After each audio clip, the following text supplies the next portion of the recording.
আজকে আমরা বলবো এক রহস্যময় মালায়ালাম সাইকোলজিক্যাল থ্রিলার ইরুল মুভির গল্প, যেখানে অন্ধকারের ভিতর লুকিয়ে আছে আতঙ্ক, বিভ্রান্তি আর এক অজানা সত্য। যেখানে পুরোটা গল্প তৈরি হয়েছে এক অন্ধকার রাত, এক রহস্যময় বাড়ি এবং তিনজন মানুষকে ঘিরে, যার মধ্যে একজন লেখক, একজন আইনজীবী আর একজন অচেনা মানুষ। এটা এমন একটা মুভি যেটা শুরু হয় শান্ত গল্প দিয়ে, কিন্তু শেষ হয় এমন এক টুইস্ট দিয়ে যা তোমাদের নাড়িয়ে দেবে ভেতর থেকে। যেখানে তোমরা বুঝতে পারবে না কাকে বিশ্বাস করবে আর কাকে করবে না। তোমরা বুঝতে পারবে না যে কে ভিকটিম, কে খুনি আর কে কাকে নিয়ে মাইন্ড গেম খেলছে। যেখানে আলো নিভে গেলে সত্যিটাও অন্ধকারে হারিয়ে যায়। যেখানে প্রতিটা নিস্তব্ধ মুহূর্ত বলে বিশ্বাস করো না কাউকে। পুরো সিনেমা জুড়ে আছে সাসপেন্স, মাইন্ড গেম আর টুইস্ট। চলো যাই তাহলে সেই রহস্যময় রাতের ভিতর। মুভির শুরুতেই আমরা দেখতে পাই একজন ব্যক্তিকে, যার নাম অ্যালেক্স। সে একজন লেখক। সে একটি মার্ডার মিস্ট্রি বই লিখেছে যার নাম ইরুল। ইরুল শব্দের অর্থ হলো অন্ধকার। ইরুল বইটি কেরালার একজন সাইকো কিলারের ঘটনার উপর নির্ভর করে লেখা, যেখানে এক এক করে 5টি মেয়েকে হত্যা করার পরও কিলার ধরা পড়েনি। এরপর আমরা একটি বুক শপে অ্যালেক্সের সাথে একটি মেয়েকে দেখতে পাই যার নাম অর্চনা। অর্চনা পেশায় একজন আইনজীবী। তারা দুজন দুজনকে ভালোবাসে আর তাদের সম্পর্ক বেশি দিনের না, এই তো 2-3 মাসের।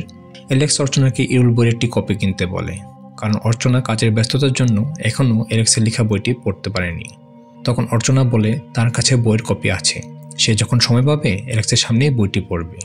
এরপর তারা দুজনেই একটি কফি শপে যায় কথা বলার জন্য, কিন্তু অর্চনা বারবার ফোন আসে কাজের ব্যাপারে। এটাতে অ্যালেক্স কিছুটা বিরক্ত হচ্ছিল, কিন্তু কিছু বলছিল না। একটা সময় পর যখন অর্চনা তার সাথে কথা না বলে ফোনে কথা বলতে থাকে, তখন অ্যালেক্স রাগ করে চলে যায়। অর্চনা তার ভুল বুঝতে পেরে রাতে অ্যালেক্সকে ফোন দেয় তার রাগ ভাঙানোর জন্য, আর বলে সে 1 মাস ধরে কোনো ছুটি নেয়নি কাজের জন্য, কিন্তু নেক্সট উইকে সে ফ্রি হবে আর সারাক্ষণ অ্যালেক্সের সাথে থাকবে। আর অর্চনা অ্যালেক্সকে বলে তারা দূরে কোথাও ঘুরতে যাবে। তখন অ্যালেক্সও বলে এটা বলার জন্য সে অর্চনাকে কফি শপে নিয়ে গিয়েছিল, সেও চায় তারা দুজন দূরে কোথাও ঘুরে আসতে। অর্চনা বলে এমন কোথাও যাবে যেখানে মোবাইল, ইন্টারনেট কিছু থাকবে না, শুধু অ্যালেক্স আর সে থাকবে। তখন অ্যালেক্স বলে তাহলে মোবাইল নেওয়ার কি দরকার, সে যেন মোবাইল রেখেই যায়, অ্যালেক্সও মোবাইল নেবে না। অর্চনা বলে তারা মোবাইল সুইচ অফ করে নিয়ে যেতে পারে, কিন্তু অ্যালেক্স চাচ্ছিল দুজনের কেউই যেন মোবাইল না নিয়ে যায়, আর অর্চনাও এতে রাজি হয়ে যায়। ফোন রেখে দেওয়ার আগে অ্যালেক্স অর্চনাকে বলে তার জন্য একটা সারপ্রাইজ আছে। অর্চনা বলে কি সারপ্রাইজ? অ্যালেক্স বলে যদি বলেই দিই তাহলে আর সারপ্রাইজ থাকলো কোথায়, আর সে খুব তাড়াতাড়ি জানতে পারবে সারপ্রাইজটা কি। এর পরের দৃশ্যে এক রাতে এক পাহাড়ি রাস্তায় আমরা অ্যালেক্স আর অর্চনাকে একটি গাড়িতে দেখি। তখন প্রচণ্ড বৃষ্টি হচ্ছিল, বিদ্যুৎ চমকাচ্ছিল। অর্চনা বলে আমরা কোথায় যাচ্ছি, কিন্তু অ্যালেক্স সারপ্রাইজ দেবে তাই সে কিছু বলে না। এরপর অর্চনা অ্যালেক্সের সাথে খুনসুটি করার জন্য তার ব্যাগে মোবাইল খুঁজছিল। সাথে সাথে অ্যালেক্স বলে সে কি মোবাইল নিয়ে এসেছে? তখন অর্চনা বলেন না। অ্যালেক্স বলে সে সারাক্ষণ ফোনে ব্যস্ত থাকে, তাই তাকে মোবাইল নিয়ে আসতে বারণ করেছে, আর সেও মোবাইল আনেনি। এরপর হঠাৎ গাড়িটি নষ্ট হয়ে যায়।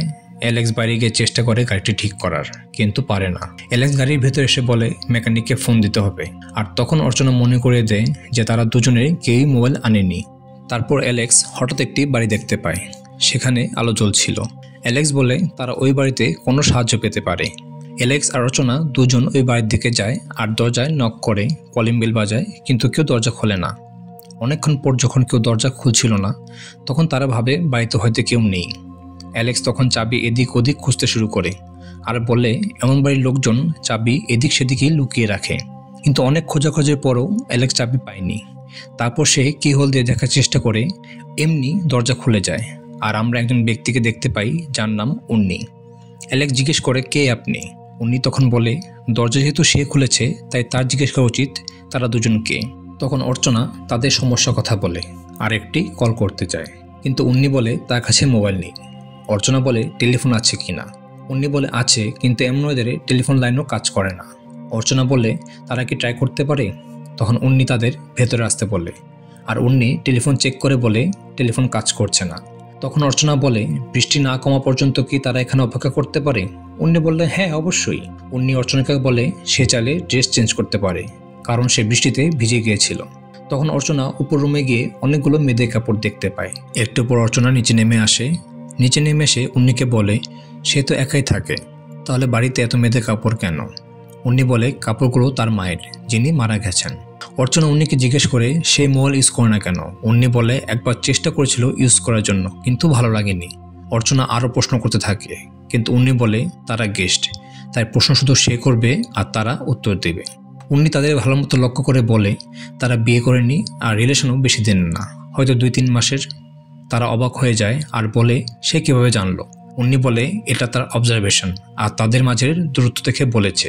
উনি তাদের পেশা সম্পর্কে জিজ্ঞেস করলে অ্যালেক্স বলে সে একজন লেখক আর কিছুদিন আগেই ইরুল নামে তার একটা বই বের হয়েছে। ঠিক তখনই উনি বুক সেলফ থেকে ইরুল বইটা বের করে অ্যালেক্সকে বলে এটা কি সে লিখেছে, আর বলে বইটা সে পড়েছে। অ্যালেক্স খুশি হয় যে লোকটা তার লেখা বইটি পড়েছে আর জিজ্ঞেস করে যে বইটি তার কেমন লেগেছে। তখন উনি বলে ভালো লাগেনি বেশি একটা। এই শুনে অ্যালেক্স একটু মন খারাপ করে আর জিজ্ঞেস করে কেন ভালো লাগেনি। উনি বলে সে বইতে 6টা খুনের কথা উল্লেখ করেছে, কিন্তু কিলার কেন এতগুলো খুন করলো, খুন করার কারণ কি ছিল কিছুই লিখিনি। কিলার শুধু মেয়েদেরই কেন মারতো এটা উল্লেখ করেনি। ঠিক তখনই অ্যালেক্স বলে কিলার 6টি নয় 5টি খুন করে, আর রিপোর্ট অনুযায়ী খুন করার আগে প্রত্যেকটি মেয়েকে কিলার অনেক কষ্ট দিত, তাদের মাথায় চুল কেটে দিত, অনেক যন্ত্রণা দিত। কিলার আসলে মেয়েদের ঘৃণা করত।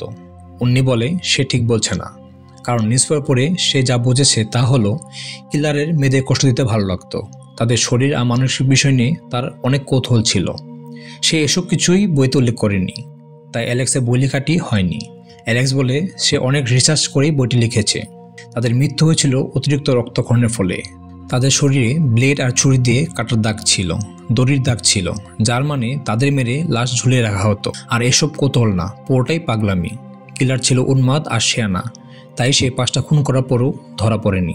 এ নিয়ে তাদের মাঝে আরও কিছুক্ষণ কথা হয়। তখনই হঠাৎ বাড়ির লাইট চলে যায়। তখন অ্যালেক্স উন্নিকে জিজ্ঞেস করে বাড়ির মেন সুইচ কোথায়। উন্নি বলে রান্নাঘরটা কোন দিকে এটাই সে জানে না। বাড়ির মেন সুইচ কোথায় সে কীভাবে বলবে, কারণ বাসার সব কিছুই কাজের লোকেরা করতো, তারা ছুটিতে বাড়িতে গিয়েছে। তখন অ্যালেক্স খোঁজাখুঁজি করে বৈদ্যুতিক তার ধরে ধরে বাড়ির মেন সুইচ বের করার চেষ্টা করে। আর অ্যালেক্সের মতে মেন সুইচটা বাড়ির বেসমেন্টে। অ্যালেক্স উন্নিকে সাথে যেতে বলে, কিন্তু উন্নি যেতে চাইছিল না, কারণ সে অন্ধকার ভয় পায়। তারপর সে অ্যালেক্সের সাথে বেসমেন্টে যায়, কিন্তু হঠাৎ উন্নি বেসমেন্টের সিঁড়িতে পা পিছলে অ্যালেক্সকে নিয়ে নিচে পড়ে যায়। অ্যালেক্স আর উন্নি উঠে দেখতে পায় যে বেসমেন্টে একটি মেয়েকে ঝুলিয়ে রাখা হয়েছে, যার পুরো শরীরে ক্ষতের চিহ্ন আর মেয়েটার মাথায় একটি চুলও নেই, যেমনটা অ্যালেক্সের বইয়ে লেখা ছিল। অন্যদিকে অর্চনা তার মতো করে বাড়িটি ঘুরে ঘুরে দেখছিল। হঠাৎ বেসমেন্টে চিৎকার আর গুলি আওয়াজ শুনতে পায়। তখন অর্চনা একটি মোমবাতি নিয়ে বেসমেন্টে যায় আর গিয়ে দেখে অ্যালেক্স উন্নির হাত পা বেঁধে তার দিকে বন্দুক তাক করে রেখেছে। এরপর অ্যালেক্স উন্নিকে মারতে শুরু করে আর কিছুক্ষণ পর উন্নি জ্ঞান হারিয়ে ফেলে। এরপর অ্যালেক্স উন্নিকে টানা হিচড়া করে বেসমেন্ট থেকে উপরে নিয়ে আসে।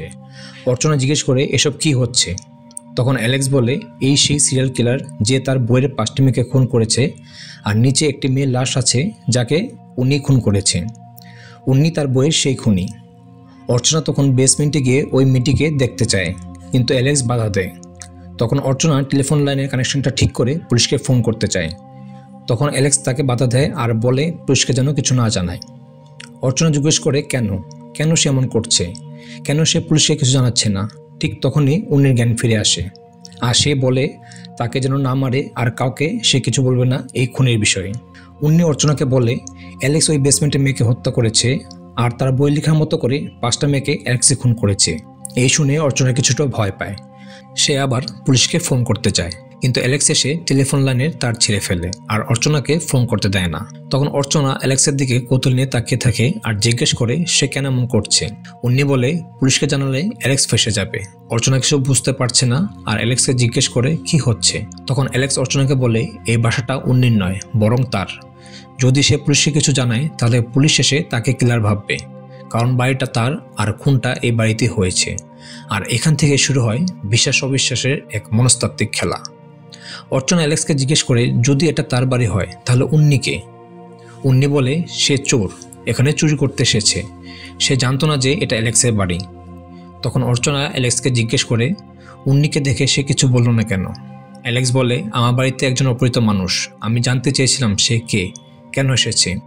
সে ভেবেছিল নেক্সট বইয়ের জন্য এটা তার একটা ভালো কাহিনী হবে, তাই সে কিছু বলেনি। এরপর অ্যালেক্স তার মোবাইল বের করে ভিডিও অন করে উন্নিকে সব খুনের দায় স্বীকার করতে বলে। তখন অর্চনা অবাক হয়ে অ্যালেক্সকে জিজ্ঞেস করলো সে তাকে মোবাইল আনতে বারণ করলো, কিন্তু সে নিজে মোবাইল নিয়ে আসলো কেন। অ্যালেক্স তখন কিছু না বলে উন্নিকে সব দোষ স্বীকার করতে বলে আর অর্চনা অ্যালেক্সকে সব কিছু নিয়ে প্রশ্ন করতে থাকে। এক পর্যায়ে অ্যালেক্স উন্নিকে মারতে থাকে আর বন্দুক দেখিয়ে বলে সব দোষ স্বীকার করতে। এর মাঝে অর্চনা মোবাইল নিয়ে অন্য রুমে গিয়ে পুলিশকে কল করার চেষ্টা করে, আর সেখানেও অ্যালেক্স চলে আসে। অর্চনা কাকে বিশ্বাস করবে কিছুই বুঝতে পারছিল না। তখন অ্যালেক্স তাকে ইমোশনাল ব্ল্যাকমেল করে আর অর্চনাতে বন্দুক দিয়ে বলে তার যা ইচ্ছা করতে। এরপর অ্যালেক্স আর অর্চনা নিচে নেমে আসে। অর্চনা উন্নিকে চেয়ারে বসিয়ে জিজ্ঞেস করে সে কি চুরি করেছে, কিন্তু উন্নি অর্চনাকে এখান থেকে পালাতে বলে আর বলে যে অ্যালেক্সই সব খুন করেছে আর নেক্সট টার্গেট অর্চনা নিজেই, না হলে সে নিজে কেন মোবাইল নিয়ে এসেছে। তখন অ্যালেক্স বলে তাকে সারপ্রাইজ দেওয়ার জন্য সে মোবাইল এনেছে। অ্যালেক্স বলে আরও সারপ্রাইজ রয়েছে। এই বলে সে একটি ডায়মন্ড রিং বের করে আর বলে এটা দিয়ে সে অর্চনাকে পোজ করতে চেয়েছে এই বাড়িতে এনে, আর মোবাইল না নিয়ে আসা, গাড়ি নষ্ট হওয়া, এই বাড়িতে আসা সবই তার প্ল্যান ছিল, কিন্তু জানতো না যে এই বাড়িতে অন্য কেউ একজন আছে। অর্চনা উন্নিকে জিজ্ঞেস করে সে কি চুরি করেছে, যেহেতু সে চোর কিছু না কিছু অবশ্যই চুরি করেছে। তখন উন্নি অর্চনাকে একটি জায়গায় ইশারা করে যেখানে একটি বাক্স ছিল, আর সেটায় অনেকগুলা ডায়মন্ডের আংটি ছিল, আর 2টি আংটি মিসিং ছিল, যার মধ্যে একটি ছিল অ্যালেক্সের হাতে। এটা দেখে অর্চনা আর অ্যালেক্সকে বিশ্বাস করতে পারছিল না, কারণ এই আংটি আগে থেকেই এই বাড়িতে ছিল, যা অ্যালেক্স পরে তাকে দেখিয়েছে। অর্চনা তখন দুজনকে জিজ্ঞেস করে বেসমেন্টে আসলে কি হয়েছিল। উন্নি বলে সে নিচ থেকে উঠে মেয়ের ঝুলন্ত লাশটি দেখে, কিন্তু অ্যালেক্স বলে উন্নি নয়, সে নিজে আগে লাশটি দেখে, আর যেহেতু বাসাটা তার, সে জানতো বন্দুকটা কোথায় আছে। দুজনের মধ্যে মারামারি হওয়ার সময় বন্দুক থেকে গুলি বের হয়। অর্চনা দুজনের কাছ থেকে 2 রকম ঘটনা শুনে কনফিউজড হয়ে যায়। অর্চনা একজন আইনজীবী, যার কাজই কোনটা সত্যি আর কোনটা মিথ্যা তা সকলের সামনে আনা, কিন্তু এই মুহূর্তে অর্চনা কোনটা সত্যি কোনটা মিথ্যা তা কিছুই বুঝতে পারছে না। হঠাৎ উনি বলে ওঠে বেসমেন্টে মেয়েটা হয়তো এখনো বেঁচে আছে। এই কথা শোনার পর অ্যালেক্স সাথে সাথে দৌড়ে বেসমেন্টে যায়। এই সুযোগে উনি অর্চনাকে বোঝায় কেন সে অর্চনাকে মোবাইল নিয়ে আসতে দেয়নি, কিন্তু নিজে নিয়ে এসেছে। কেন নিজের বাড়িতে উন্নিকে দেখার পরও কিছু বলেনি। লাশ দেখার আগে কেন একবারও বলেনি যে এটা অ্যালেক্সের বাড়ি। তার বাড়িতে এত ডায়মন্ডের রিং কোথা থেকে এলো, কিভাবে এলো। বইয়ের খুনের কাহিনীর মতো বেসমেন্টে লাশের কাহিনী কিভাবে মিলে গেল। উন্নি অর্চনাকে বললে ইরুর বইয়ের কিলার আর অ্যালেক্স একজনই। এবার অর্চনার পালা। অর্চনা শুরুতে উন্নিকে বিশ্বাস করতে পারছিল না, কিন্তু এখন অ্যালেক্সকেও বিশ্বাস করতে পারছে না। তাই অর্চনা এবার অ্যালেক্সের দিকে বন্দুকটা ধরে, কিন্তু অ্যালেক্স অর্চনা থেকে বন্দুকটা নিয়ে নেয় আর বন্দুকটা অর্চনার দিকে ধরে। এরপর অ্যালেক্স অর্চনা আর উন্নিকে বাইরে নিয়ে যায় আর বেসমেন্টের লাশটিকে মাটি চাপা দেয়। মাটি চাপা দেওয়ার পর অ্যালেক্স অর্চনাকে দেখতে পায় না, কারণ অ্যালেক্স যখন মাটি চাপা দিচ্ছিল তখন অর্চনা বন্দুক নিয়ে ঘরে চলে আসে। অ্যালেক্স ঘরে ঢুকে দেখে অর্চনা আবার পুলিশকে ফোন করার চেষ্টা করছে। এবার আর অর্চনা অ্যালেক্সকে বিশ্বাস করতে পারছিল না, তাই তার কাছে আসতে বারণ করছে আর বন্দুকটা অ্যালেক্সের দিকে তাক করে আছে। কিন্তু অ্যালেক্স জোর করে তার কথা বিশ্বাস করাতে চাচ্ছিল। ঠিক তখনই অর্চনা হাতের বন্দুক থেকে ভুলবশত একটি গুলি বের হয়, আর যা অ্যালেক্সের গায়ে লাগে। সাথে সাথে অ্যালেক্স মাটিতে লুটিয়ে পড়ে আর অর্চনাকে এখান থেকে চলে যেতে বলে, না হলে সিরিয়াল কিলার অর্থাৎ উন্নি অর্চনাকেও মেরে ফেলবে। ঠিক এই মুহূর্তে উন্নি পিছন থেকে এসে অর্চনার হাতে থাকা বন্দুকটি ধরে আর বলে অ্যালেক্স সত্যি বলছিল, আর অর্চনা যে সত্যিটি জানতে চাচ্ছিল সেটা উন্নি নিজেই, মানে উন্নি অ্যালেক্সের লেখা ইরুল বইয়ের সিরিয়াল কিলার। তাই উন্নি শুরুতে অ্যালেক্সের বইয়ে 5টা খুনের কথা উল্লেখ থাকলেও 6টি খুনের কথা বলেছে, কারণ সে একটি খুন ওই বেসমেন্টে করেছিল। এরপর মুভির শেষ দিকে আরও একটি গুলির শব্দ শুনতে পাই, আর মুভির শেষে একটা নিউজ আর্টিকেলে আমরা দেখতে পারি যে কিছুদিন পর পুলিশ ওই জায়গা থেকে 3টি লাশ উদ্ধার করে, যার মধ্যে একটি ছিল অপরিচিত মেয়ের, মানে ওই বেসমেন্টে যে লাশটি ছিল। একটি ছিল অ্যালেক্সের আর একটি অর্চনার। তার মানে উন্নি গুলি করে অর্চনাকেও মেরে ফেলে।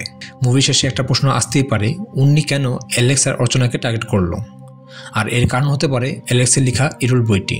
হয়তো উন্নি বই লেখাগুলো ভালো লাগেনি, অথবা সে চায়নি কেউ এগুলো নিয়ে লেখালেখি করুক। এখানে আরেকটি বিষয় আছে, তা হলো ইরুল বইয়ের মতো অ্যালেক্স শুধু মেয়েদেরই হত্যা করেছে, কারণ অ্যালেক্স মারা যায় অর্চনা গুলিতে, আর অর্চনা আর অপরিচিত মেয়েটিকে হত্যা করে উন্নি নিজে। আজকে এই পর্যন্তই। মুভিটা ভালো লাগলে কমেন্ট করে জানাবেন। ধন্যবাদ সবাইকে।